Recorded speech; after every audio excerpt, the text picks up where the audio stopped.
राधा नुकतीच नवीन लग्न करून सासरी आली होती. तिच्या पतीचे नाव राजू होते. एका मुलीच्या मनात तिच्या लग्नाबद्दल किती आकांक्षा असतात.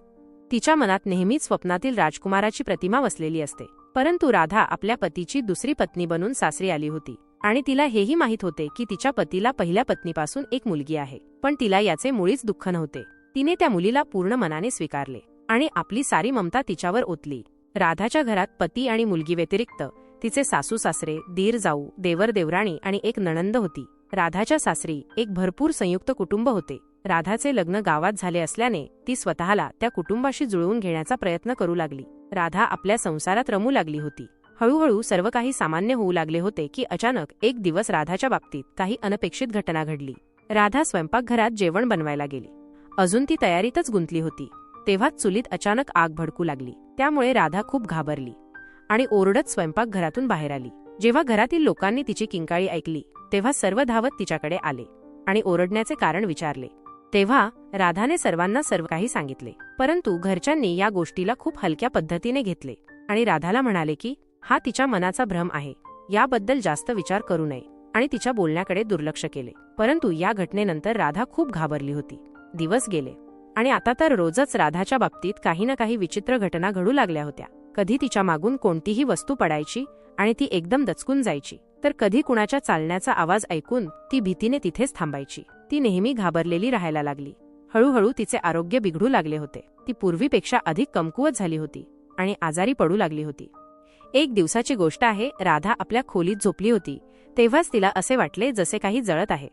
जेव्हा तिने डोळे उघडले तेव्हा पाहिले की तिच्या साडीचा पदर जमिनीवर लटकत होता आणि त्याला आग लागली होती आणि तिचा पती राजू देखील तिच्या जवळ नव्हता. इतक्या रात्री तो कुठे गेला असावा. ती जोरजोरात ओरडू लागली आणि बेशुद्ध होऊन जमिनीवर पडली. जेव्हा तिचा आवाज ऐकून सर्व लोक तिच्या खोलीत आले तेव्हा तिची अवस्था पाहून खूप घाबरले. त्वरेने तिच्या साडीला लागलेली आग विझवण्यात आली. जेव्हा राधाला शुद्ध आली तेव्हा त्या लोकांनी राधाला आग लागण्याचे कारण विचारले. ती म्हणाली, मला माहीत नाही की ही आग कशी लागली. मी तर झोपले होते. गेल्या काही दिवसांपासून माझ्यासोबत विचित्र घटना घडत आहेत आणि विचित्र विचित्र आवाज ऐकू येतात. राधाची सासू कदाचित काहीतरी समजून चुकली होती, परंतु त्यांनी राधाला काही सांगितले नाही आणि गप्प आपल्या खोलीत झोपायला गेल्या. परंतु त्यांच्या डोळ्यांतून झोप उडून गेली होती. एक सत्य जे त्यांनी राधापासून आतापर्यंत लपवले होते, आता ते सत्य स्वतःच बाहेर येण्यास उत्सुक होते. त्या आता समजल्या होत्या की हे सत्य जास्त दिवस राधापासून लपवणे शक्य नाही. याच विचारात कधी सकाळ झाली ते कळलेच नाही. दुसऱ्या दिवशी एका नातेवाईकाकडे अचानक कुणाच्या निधनामुळे सर्वांना जावे लागले. त्या रात्री राधाला घरी एकटेच राहावे लागले, कारण राधाच्या लग्नाला अजून 1 वर्ष पूर्ण झाले नव्हते आणि नवीन वधूने वर्ष पूर्ण होण्यापूर्वी अशा ठिकाणी जाऊ नये असे राधाच्या सासूचे मत होते. म्हणून तिच्या सासूने तिला आपल्याबरोबर येऊ दिले नाही. संध्याकाळ झाली होती आणि अंधार हळूहळू वाढू लागला होता.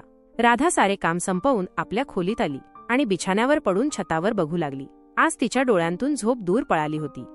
तिला मागील दिवसांतील सर्व गोष्टी आठवत होत्या. तेव्हाच काहीतरी दरवाजा उघडल्याच्या आवाजाने तिची तंद्री तुटली. तिला असे जाणवले की जणू कुणीतरी तिच्या खोलीत आले आहे, परंतु तिला तिथे कोणीही दिसले नाही. तर तिने विचार केला की कदाचित वाऱ्यामुळे दरवाजा आपोआप उघडला असावा. परंतु जशी ती दरवाजा बंद करण्यासाठी उठली तसा तिच्या खोलीचा दरवाजा अचानक आतून बंद झाला आणि तिच्या खोलीची दिवाबत्ती जळू विझू लागली. राधा खूप घाबरली. तिचे हृदय जोरात धडधडू लागले, श्वास वेगाने चालू लागला आणि ती घामाने थपथपली. ती ओरडू इच्छित होती, परंतु तिचा आवाज घशातच अडकून राहिला. अचानकच तिला आपल्या शरीरात एक शहारा जाणवला, जसे कोणीतरी तिला स्पर्श करून गेले असावे. यापूर्वी ती स्वतःला सावरून काही बोलू शकेल, तोच तिला आरशात कुणाची तरी सावली दिसली. थोड्याच वेळात तिने पाहिले की एक स्त्री, जी आगीच्या ज्वाळांनी वेढलेली आहे, ती राधाला ओरडून ओरडून सांगत होती, मी तुला जिवंत सोडणार नाही, मारून टाकीन तुला. जशी मी तडफडून मेले तशीच तुलाही मरावे लागेल. होय. ती पाहून राधा बेशुद्ध झाली आणि जमिनीवर कोसळली. तेव्हाच एक भयानक हसू संपूर्ण घरात घुमले आणि नंतर ती सावली नाहीशी झाली.